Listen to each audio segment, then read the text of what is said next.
Tumigil ka na sabi, diba? Di ba sinabi ko, tumigil ka! Tumigil ka! Ayun ka na naman, umiiyak ka na naman, lagi ka na naman umiiyak! Tumigil ka na sabi, Diyos ko!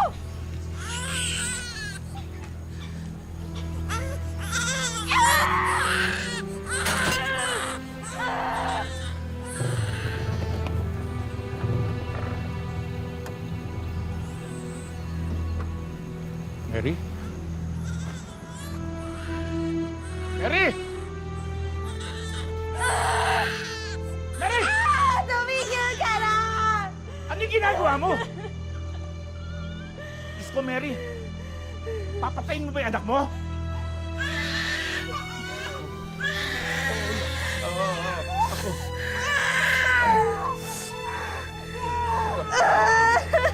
Hindi ka pababayaan ng lolo. Sana.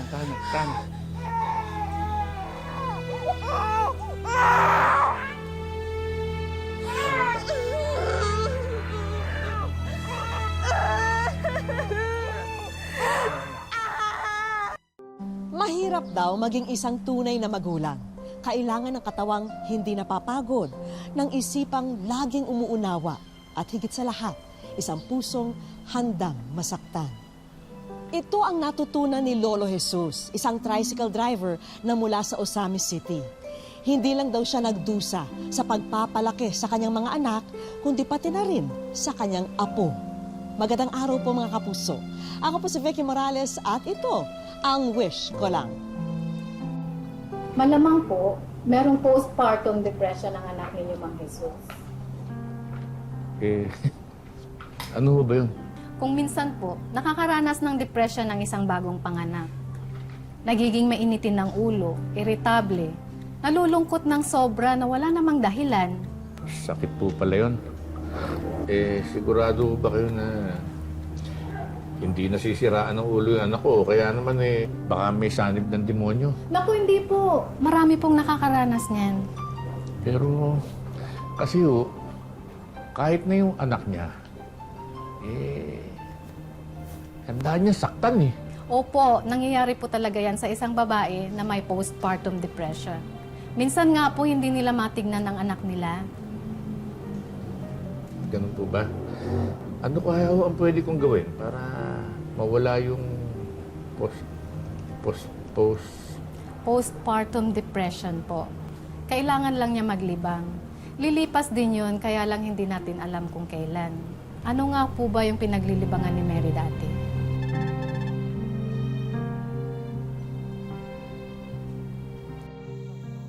Saan kayo, miss? Gandang umaga ho, Manong. Gandang umaga. Doon ho kayo sumakay sa nasa unahan. Nakapila ho kami. Sa inyo ko gusto sumakay. Ako, hindi ho pwede. Magagalit ho sila. Yung mga nasa unahan. Oo nga ho. Kaya mo may pili. Doon na kayo sumakay sa bandang unahan. Di bali na lang ho, maghintay na lang ho ako.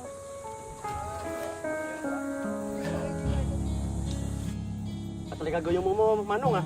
Kung ayaw katanta ng mga pasahero mo, ha? Hoy! Ano sinasabi mong gayuma dyan? Kay Manong ko gustong sumakay. Hindi siya kagaya mong bastos. Hindi rin naniningil ng sobra. Sige na nga ho, isa kanya na to. Baka mampas naman ako ng payong nito, eh. Okay lang ba sa inyo? Okay na ho. Bakit nyo na yan? Yeah.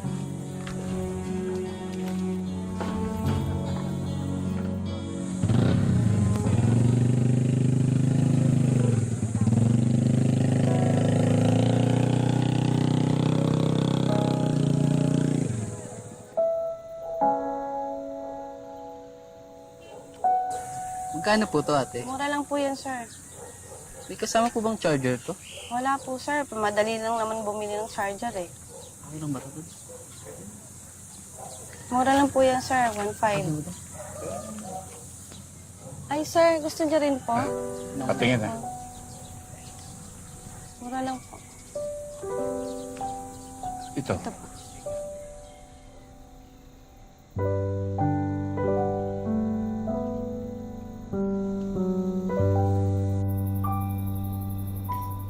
Kamusta naman ang araw mo, anak? May balita ka pa ba dun sa mga kaibigan mo ng high school, yung sina Elena ba yun? lagi nagte-text sa'yo? Tay, bakit ba kayo tanong ng tanong? Nung nawala yung cellphone ko, ayun, nawala na rin yung contact ko sa kanila. Naitanong ko. Kasi, binili kita nito. Cellphone? Akin to, Tay? Akin to? Pasensya ka na, ha? Second hand lang yung kaya kong bilhin. Sabi kasi ng doktor, kailangan daw maglibang ka. Kaya, Okay na to, Tay. Kahit hindi masyadong high-tech, okay na. Pero, Tay, dapat bibilan niyo ako ng load para makapag-text naman ako. sige, sige. Ako na bahala sa load. Sige na, sige na. Tapusin na natin itong hapunan natin. Sige, Tay. Babalik lang ako. Wait lang, ha.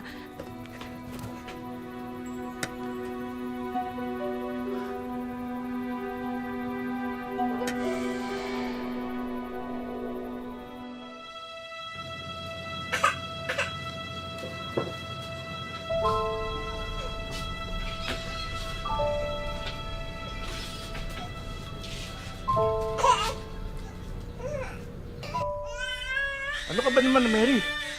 Hindi mo man lang mapalitan ng diaper yung sa Angelito. Abay, naliligo na sa ihi niya yung bata. Sana malunod na yan sa ipin niya, no? Abay, sumusobra ka na, ha?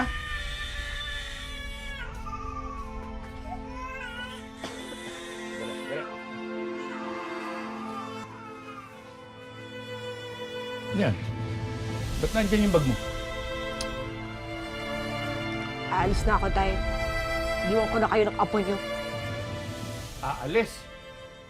Bakit ka aalis? Saan ka pupunta? Doon ako sa boyfriend ko, kay Mike. Boyfriend? Paano ka nagka-boyfriend? Nakilala ko siya sa text. Nanligaw siya sa akin sa text. Sinagot ko rin siya sa text doon. Teka.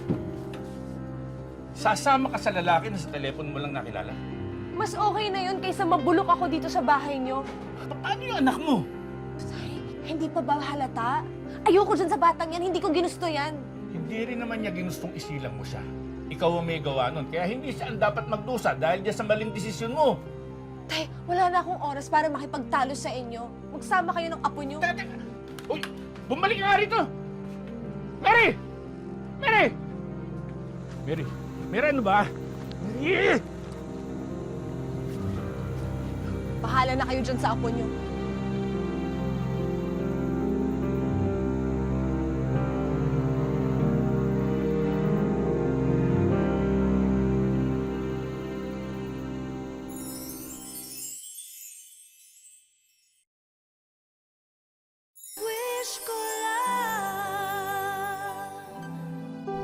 Nahabag si Lolo Jesus sa pag-abandona ng anak niya sa apo at wala namang ibang pwedeng umako ng responsibilidad na maging magulang ni Angelito, kundi siya lang.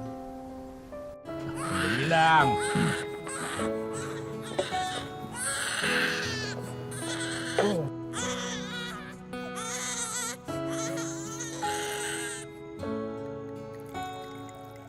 Oh, sandali lang yun. Ay, yan, nasobra tuloy.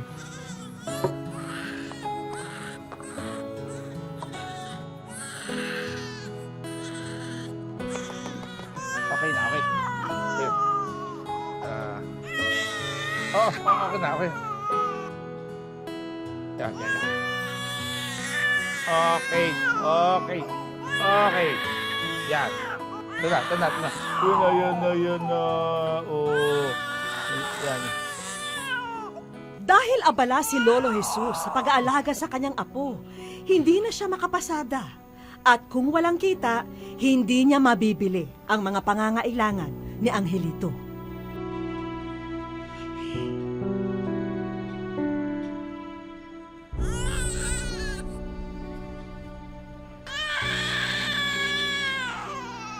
Uy. Pasensya ka na, anak, ha? Pero hindi ko talaga kayang alagaan yung pamangkin mo, eh. Saka hindi rin ako makabiyahe dahil sa kanya, kaya hindi ko rin mabibili yung mga pangangailangan niya. Wala naman pong problema doon, Tay. Pamangkin ko naman po itong si Angelito. Kaya lang, Tay, alam niyo naman po magsasaka lang ako. Wala po akong may bibigay na magandang buhay sa kanya. Papadala naman ako ng pambili ng gatas at saka diaper niya. Para hindi mo nalalahanin yung gastusin. Hindi lang yun, Tay. Nag-aaral na rin po yung mga anak namin ni Rosa. At isa pa, parehas po kami nag-aanak buhay. Kaya wala rin pong magbabantay para alagaan tong si Angelito. Siguro naman mas magiging maayos yung buhay niya dito kaysa sa akin. Hindi ko naman siya pwedeng isama doon sa pagpasada ko. Sige po, ako na lang pong bahala sa kanya. Apo, pasensya ka na ha. Hindi kita talaga kayang alagaan eh. Sinubukan ko. Ginawa ko na lahat pero parin mo ko ato ha. Dito ka muna. Sige na, sige na. Huwag na niya. Tama. Papasada pa ako ha. Sige, Tay. Ingat po kayo. Tama na po. Tama na.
Tay! Oh. Mabuti po dumating kayo. Bakit ano Si nangyari? Angelito po nalaglag sa stroller kanina. Isakay mo rito. Pa-check up natin. Dali nyo. Sakay na, bilisan mo.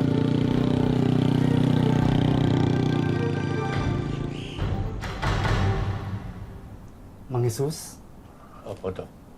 nabalian ng buto sa braso si Angelito. Nabalian. Diyos ko. Pero bukod po doon, wala naman po siya ibang injury.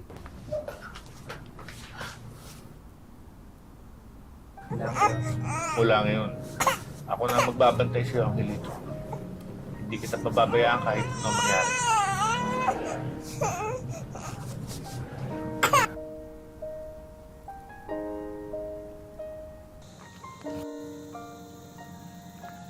Kasama ka sa biyahe ni Lolo, ha? Teka na! Teka na po, dito ka. Natin. Ups! Yan. Yan. Yan ang baby. Okay.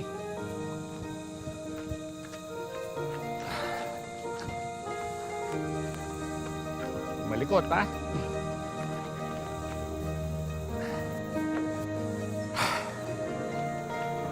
Natin ito kakasin ni Lolo, ha?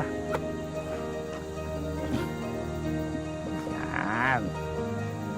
Kita mo, ha?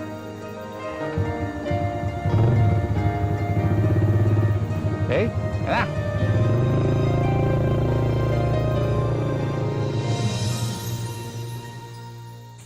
Parang matumal ngayon. Oo nga eh. Pasahero eh. Oh, ka na. Ha? Oh, dali lang, ha?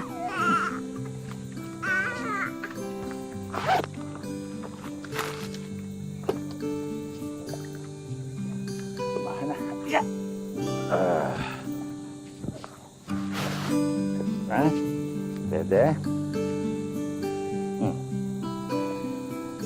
Yun. Mang Jesus, nangingilam ako, no? Ah. Pero bakit hindi nyo ibigay sa DSWD yung apo mo? Kakasakit lang niya dito. Mahirapan yan. Mainit. Mausok tsaka maingay. Dali. Naisip ko na rin yun. Kaya lang Hindi ko... Natatakot kasi kung ipagkatiwala sa ibang tao itong apo ko. Eh, Baby, baby. hindi ko ba kayo nahihirapan sa ginagawa niyo? Mahihirapan, siyempre. Pero mas mahihirapan ako. Hindi ko makikita yung kalagayan niya. Mag-aalala ako palagi. Teka. Last na nga pala ito, wala na kaming tubig. Aalis muna ako bibili lang kami ng tubig ha. Hindi, Dali. Huwag na po. Meron po ako dyan. Pwede ko pa naman po nainuman eh. Dali lang po, sandali lang po. Saan ka? Oo, Mang Sus. Hindi ko pa naman nainuman to. Sige. Babayaran ko na lang. Hindi, huwag na po Mang Sus. Okay lang po. Sigurado ka. Oo, okay lang po. Gabitin na po yan. Sige. Salamat. Pakihawak nga sandali. Sige po. Ito pa. Ito na. Nagwawala.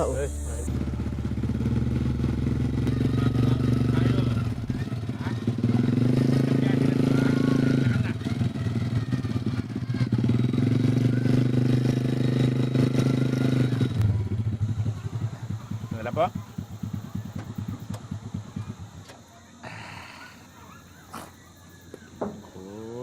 Manong, ito pong bayad. Salamat po. Ang cute-cute naman ng apo mo, Manong. Salamat po. Ang puti-puti. Ang cute din ho ng lolo niyan. Oo nga. Bagay na bagay. Manong, ito po. Ito po para sa bata. Tanggapin ka na po, Manong. Sige na po. Okay lang ho, okay lang. Salamat po. Napaka-cute po talaga niya. Cute din ho yung lolo eh. Opo nga. Kamukha niya talaga. Salamat po. Okay, Ito na salamat marami. po, Manong. Huwag ka na umiyak. Angelito ho pangalan niya. Ay, Angelito. Bye-bye. Angelito, bye. Thank you. Bye-bye. Salamat po. Huwag ka na umiyak. Huwag ka na umiyak. May pambili na tayo ng gatas mo. Ha? Pwede na tayong di bumiyahe. O, taya. Alis na tayo.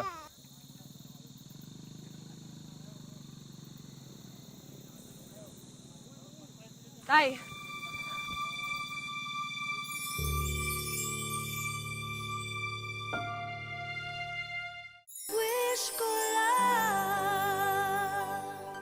Tay, Anong ginagawa mo dito? kukunin ko na yung anak ko sa inyo, Tay. Hindi ko bibigay up ko sa'yo. Tay, anak ko pa rin siya. Nawalan ka na ng karapatang kay Angelito nung lumayas ka. Tay, pagbigyan niyo naman ako. Gusto ko lang makabawi sa kanya. Nagmakaawa ako sa'yo, huwag mo siyang iwan. Pero pinili mo pa rin yung kalagayahan mo kaysa sa kapakanan ng anak mo. Hindi ka bagay maging magulang. Ikaw ang nagdala sa kanya ng 7 na buwan. Ikaw ang nagluwal sa kanya. Pero hindi sapat yun para tawagin mo ang sarili mong magulang. Ang tunay na magulang, handang isakripisyo ang kanyang sarili para sa kanyang anak. Handang maghirap. Handang ibigay ang lahat ng meron siya para sa kanyang anak. Anak ko pa rin siya. At kukunin ko siya sa ayaw at sa gusto niyo, Tay. Hindi ko siya ibibigay sa'yo. Pre, di ba? Yung anak ni Mang Sus yun. Babae, oo. Tara, tulungan natin. Huwag ka lalapit. Hoy, pare! Yan, sa'yo!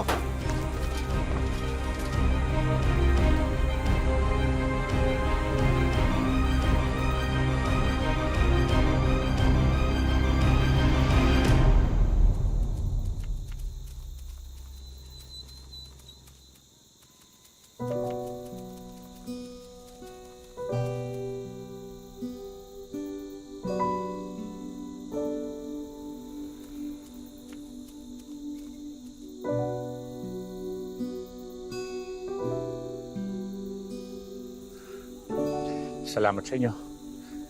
Maraming salamat.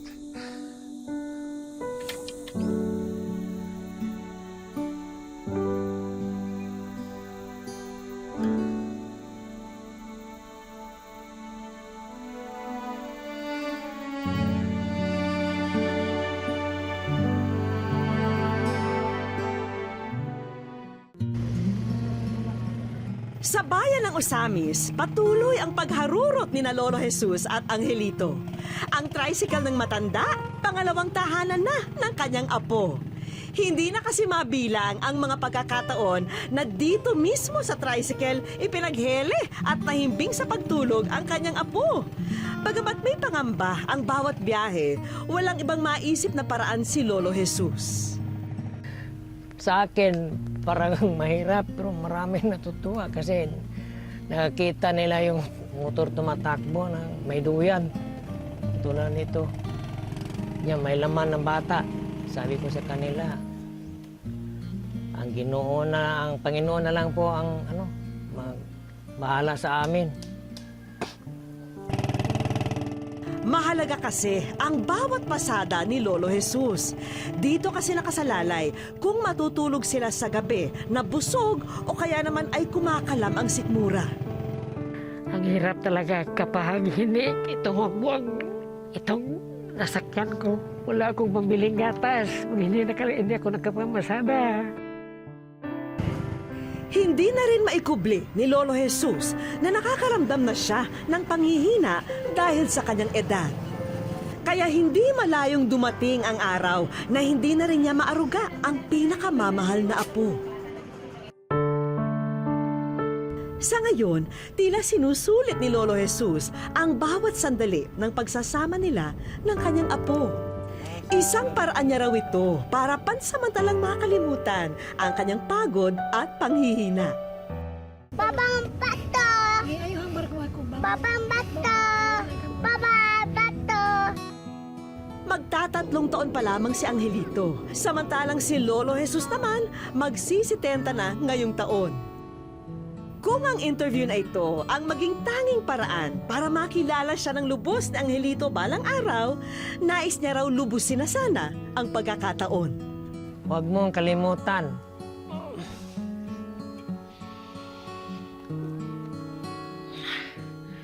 Pinalaki kita dahil mahal kita.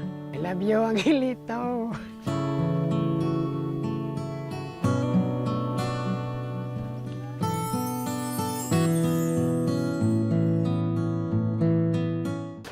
Lolo Jesus, maraming salamat sa pag-alaga mo sa akin, ay. Dahil mo dyan, ikaw ay nasa wish ko lang. Wish ko lang. Siya si Laika, ang pasaherong nag-upload ng video ng maglolo sa social media kamakailan lang. Gusto ko lang po kasing matulungan si tatay kahit sa hindi material na bagay. Ngunit gusto ko lang po na, alam ko kasi na may ibang tao na mas makakatulong pa kay tatay. Siya ang aming magiging kakutsaba para naman paligayahin ang maglolo sa araw na ito.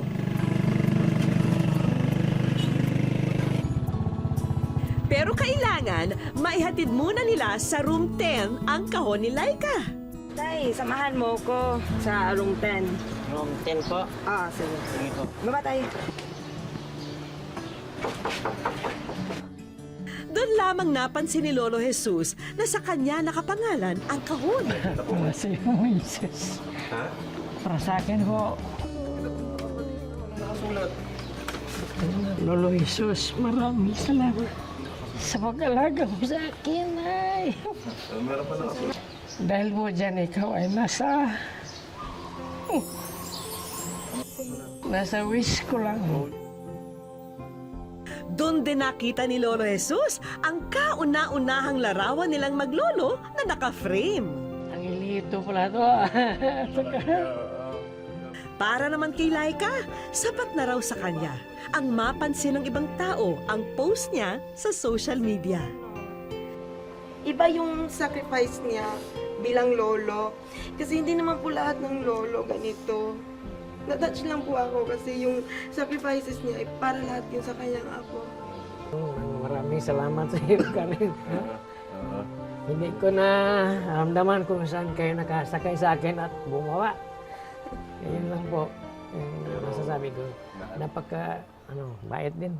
Simula pa lamang ito, Lolo Jesus. Kanina pa kasi naghihintay sa inyo ang mga kaibigan natin mula sa munisipyo ng Osamis para sa sangkatutak na regalo. On behalf sa local government unit of Osamis City, may certificate ko na ibibigay sa to certify na si Angelito ay pwede nang mag-enroll sa Child Development Center. Salamat po. Maraming salamat po. Malaga po ito para sa apo ko. Ang tulong na to. Kaya maraming salamat. Dito, mababantayan na si Angelito, matututo pa siya. Ang certificate na ito ay nagpapatunay na ikaw ay karapat-dapat bigyan ng tulong para maayos ang iyong tahanan, para may matuluyan kayo at ng iyong apo na maayos. So, ito po, nagpapatunay. Ito po, laking tulong ito sa akin. Kasi po, malapit na tumataon ang bahay ko. So, yun. Kaya maraming salamat din sa iyo. At lalo na sa, sa local government natin. Tatay Susing, ito ang certificate. Ibigay sa inyong livelihood assistant. Malaking tulong na ito, tatay. Salamat po. Pati puhunan sa bagong negosyong nais niyong pag-aabalahan. Ba, nakakalain niya, may nasa likuran ko palang tumutulong sa akin. Pati ang pensyon niyo bilang senior citizen, inaasikaso na rin ng mga oras na yon. At magkakaroon ka ng 500 pesos every month. So matatanggap mo ito every 3 months. So total of 1,500 para sa maintenance mo, sa gamot at gatas. Tanggapin mo itong tayo. Salamat po. Social pension. Kaya ito lang masabi ko, napakaraming salamat sa lahat po. Yan po ang masabi ko. Hindi rin namin nakakalimutan ang mga pangunahing pangangailangan niyong maglolo tulad ng pagkain, gatas, vitamins at mga damit. Tinan mo yung kutsi mo. Napakaraming salamat po. Yung tulad na yun. Nakita ko naman ang tulong. Ang dami naman itong pagkain. Nangako ko sa mga tao na mamahalin ko si Angelito sa habang buhay. Hanggang makakayog pa ngayon. Maswerte raw si Angelito at may lolo siyang hindi siya pababayaan. Ganon din naman si Lolo Jesus. May apo siyang pinanghuhugutan niya ng lakas. At gabay nila ang bawat isa sa kanilang pagpasada sa kalsada ng buhay. Ako po muli si Vicky Morales, nagpapasalamat sa inyong patuloy na pagsubaybay. Dito po sa Wish Ko Lang.